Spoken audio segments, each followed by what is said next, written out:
to me. His name was John. And John says to me, he says, "You're going to be back." I said, "Why?" He says, "Because you're going to fail." I looked at him and said, "Look," a few expletive words, because that's what he did. He left Xerox, failed, and he came back. And I said, "Look, you failed and you came back, but I'm going to fail and I'm never coming back." And that's the attitude. Do you know what I mean? If you say, "Well, if I fail, I'll go back to mommy and daddy," then that's what you'll do. So if you fail, that's when I became an entrepreneur, because I had no money. I had no money for years. I didn't have a paycheck. But that's what my rich dad encouraged me to do. He says, when you don't have this paycheck, you get hungrier, smarter, and it's a test of your character. Will you become a crook? Will you become dishonest? Will you cheat and steal?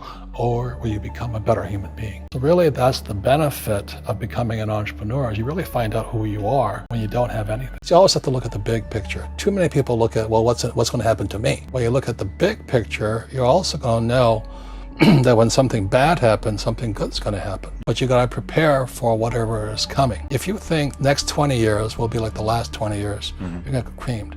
When you and I go to the supermarket and we buy a carton of milk, we always check for the expiration date. But most people do not check for the expiration date on their brains. Instead of get out of debt, I get into debt. I just refinanced $300 million in debt.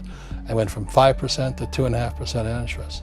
I made a fortune. Every month, more money comes in because my cost of money has gone down. So while some financial experts are saying get out of debt, I'm saying learn how to use debt. See, when I came back from in Vietnam in January of '73, the first thing my rich dad said to me was go to school to learn how to invest in real estate. It wasn't real estate, it was how to use debt and taxes. Debt and taxes make the rich richer. Taxes make the poor and middle class poor.